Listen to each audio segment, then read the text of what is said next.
Starting in the 1980s, really under President Reagan, we started deregulating the media industry in the United States. And the same people who hung their hat on the mantle of family values were the same people who deregulated the media industry. The chairman of the FCC, Mark Fowler in those days, referred to the television set as just another piece of hardware, and therefore it should be regulated or not regulated in the same way that toasters are or washing machines. But you're talking about images and messages that shape our entire society, our culture, and to cut back on the regulatory structure that oversees that led to a lot of unforeseen consequences when it came to messages and images for young people, particularly for girls and young women. What you saw was more and more content, fewer and fewer limits on that content, and a lessening of standards. By the time you got to the Telecom Act of 1996, you had a chance to potentially re-regulate, if you will, the media industry. But in fact, that did not happen.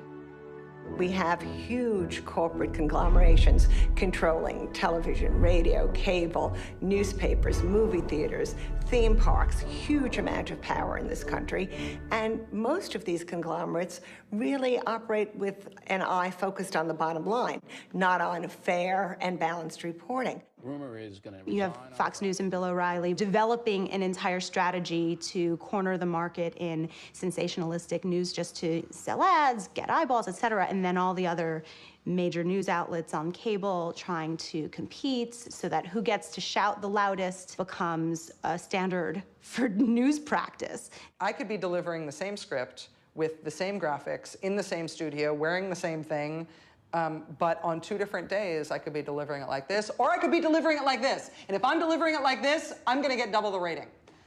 Okay, so that's why people yell. I know that's a sexist comment, It totally but there's truth to it.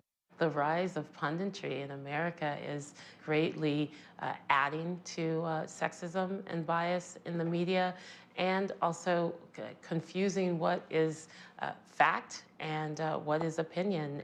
You have less and less minutes devoted to the pursuit of strong, independent, long-term investigative journalism. More minutes devoted every year to celebrity news, to gossip. Why? Because it's cheap.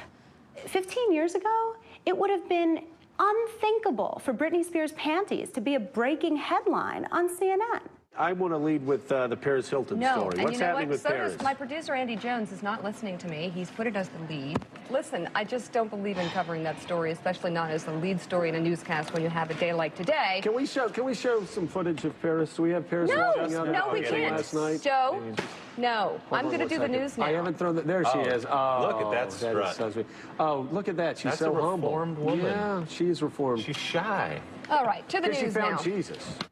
Just months after Telecom 96 passed, Access Hollywood debuted and E! News debuted. These are two of the most sort of fat-shaming infotainment outlets we have today, where they follow around women who have eaten a muffin and then circle their stomachs with graphics and point to them and say, baby bump, are they pregnant? That, you know, oh, no, sorry, she just ate a bagel. After photos of the singer performing in her trademark Daisy Duke jean shorts showed off an unflattering belly bulge, Jess's reps were forced to publicly state she is not pregnant.